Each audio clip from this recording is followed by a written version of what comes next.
in. Yeah. That gate, and then you walked in and it had benches. Yeah, that's right. Yeah. I was sitting on the far side on the right, near the stairs where everyone came up, right on the fence. Oh, okay. Right there, like not even like 3, 4, 5 rows back. Yeah. I was, right there. I remember it clearly. I don't know how I got to go to that thing. I went. So do you remember how the Spice Girls looked? One girl, I think, had red pants. Yeah. They all had those high boots on. Yeah, but they kept changing costumes. Almost after every song. They'd play a couple. Yeah, they did. Okay. One time they were all white.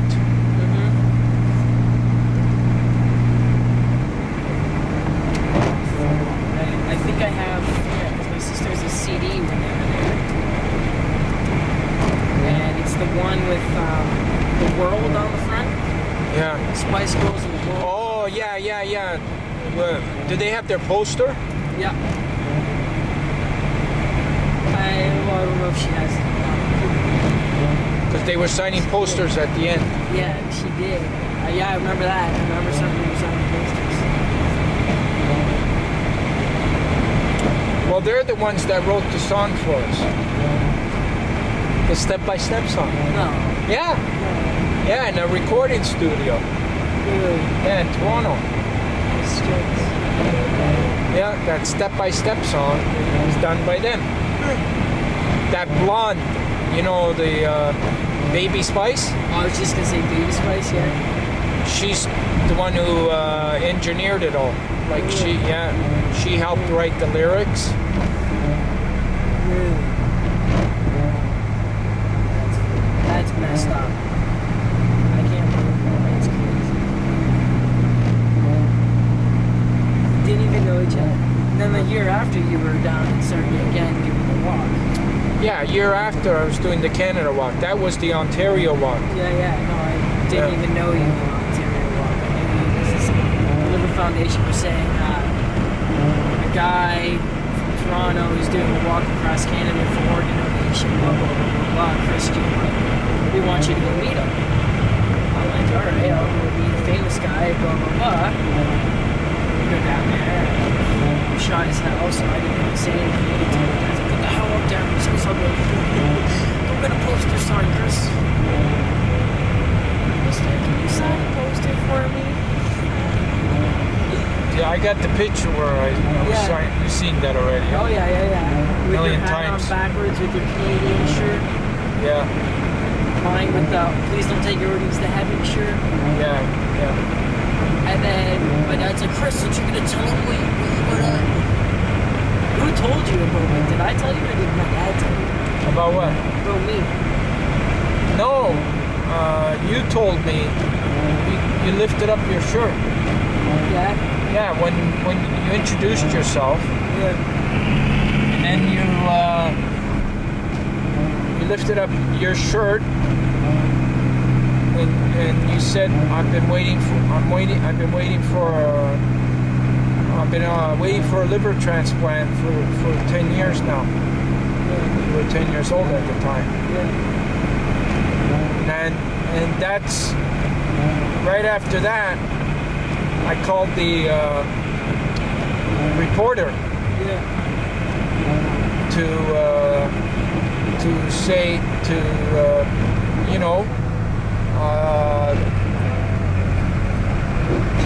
do the story on you. Like I called them over. I said, and then that's how that picture got there.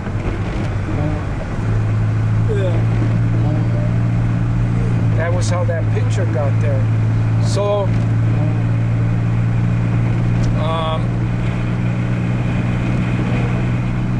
after I got that paper the next day, we grabbed because I was making my way to Windsor or somewhere, or I forget which way I was going, and was showing everybody the paper, you know, about you. I was talking about you. I was talking about you almost everywhere I was going in that area. And then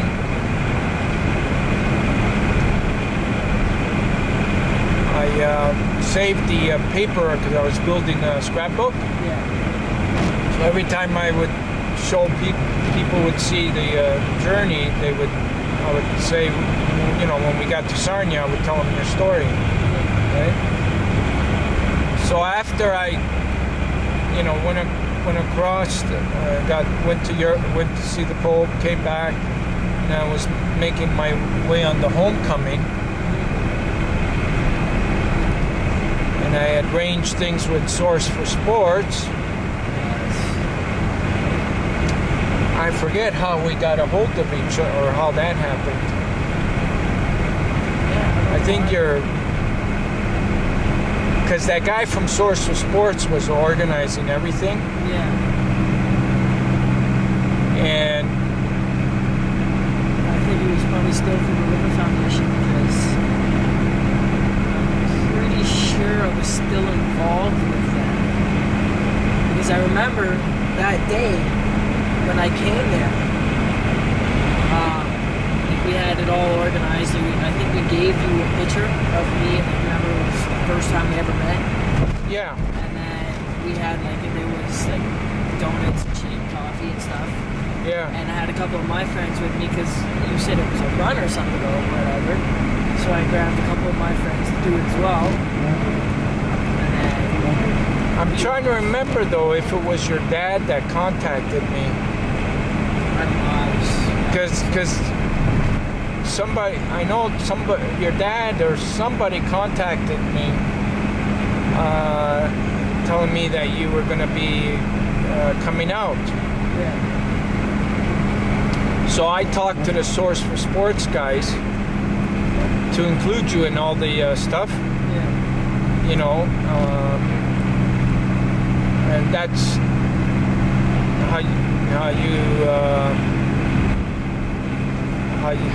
how we yeah, because this time you carried the torch.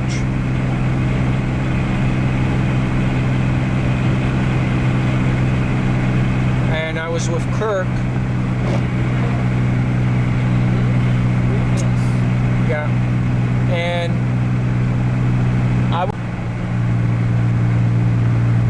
that I was doing another campaign.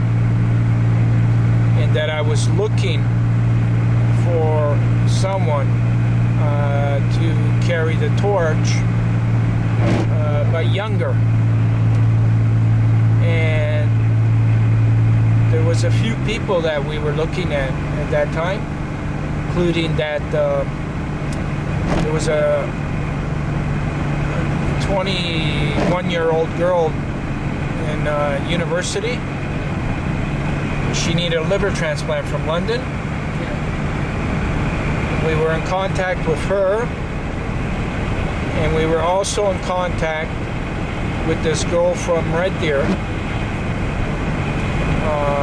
who wanted to be a skating champion, who was waiting, and she ended up receiving it after, but she was waiting. She was 17 at the time, and there was a few others too, but 17 was the youngest besides you. And she was pretty athletic though too, because she was, you know, training for skating and all that, right? So already had all these people that wanted to carry it, you know, that were waiting for some kind of organ. And those 2 days when I got together with your dad, he started talking, you know, and so we added you to the list of people, you know, to carry on the next campaign. And this is how it happened. I was in Montreal with Billy, and I got a call from you because you were calling me on the phone, and you told me that you came in second during a race or something that you had, and this was in 2000, and I forget when, but 2002 in the fall. Grade 7, yeah. And so I was in Montreal, and after I finished talking to you, I looked at Billy and I said, Billy, I think this kid's the one. Billy was right there when I said that. And it was right after I said that I made arrangements for you to come to Toronto at my school. And then shortly after that, I was convinced that you were the one to do the next one. And then I came up with that name, Kristopher's Wish, at the hotel. And at the school was the day that I officially announced that we were going to start Kristopher's Wish. At the school I announced that, but we didn't do it on the media yet. The first time we did it on the media was when I invited you to Toronto to come to Chin. Yes. That's where we officially announced Kristopher's Wish on the Chin show. Remember? Yeah. And that's where we made arrangements afterwards for you to get that commercial ad. And then we started working on everything, on the look. I introduced you to Joseph. I brought you down to get the photo, to get the, everything, the marketing stuff, the schedule. Wasn't it before that though? I called you and said I was going to the hospital. Yeah, just before Chin. You called me. Yeah, you called me, and you were going to go to the hospital right after Chin. Came to Chin, you were going to London. Was it in October, wasn't it?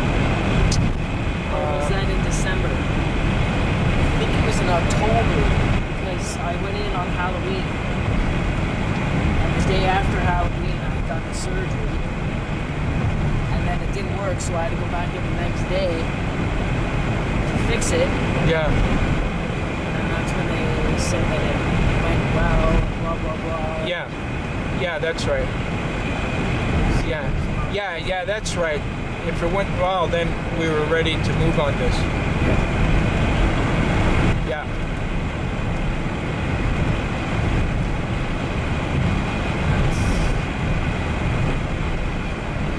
Yeah.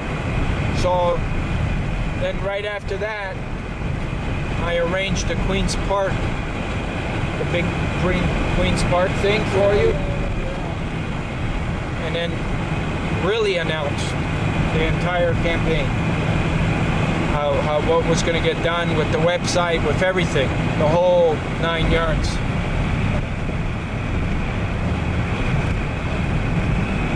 And then on January we came to Sarnia to officially kick it off. Billy And Merle. No, I don't think Merle was there, was he? Yeah, he was. He was there? Yeah. He was there for 3 days, 4 days till Windsor. Yeah. Okay.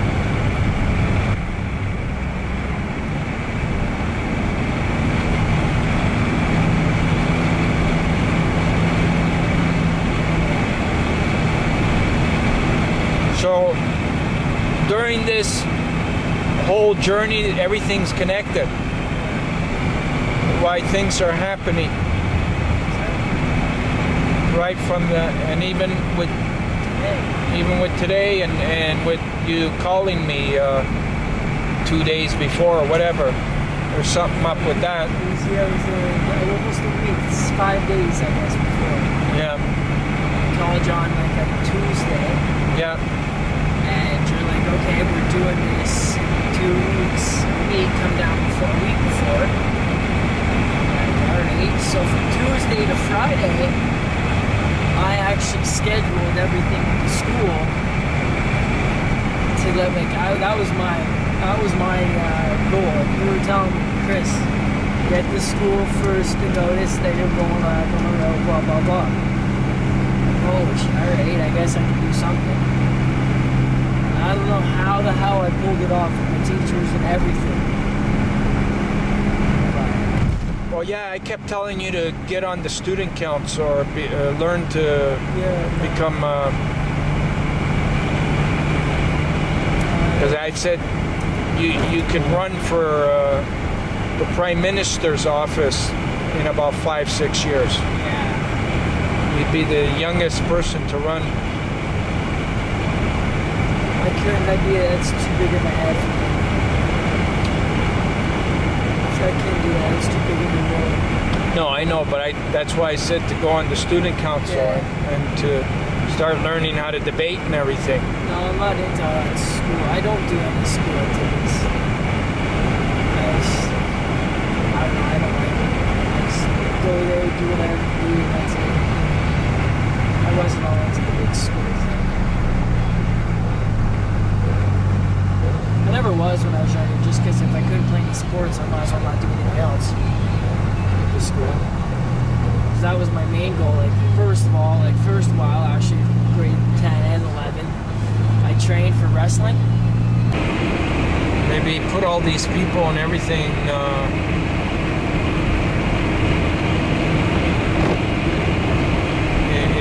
in my life so that this is what would happen.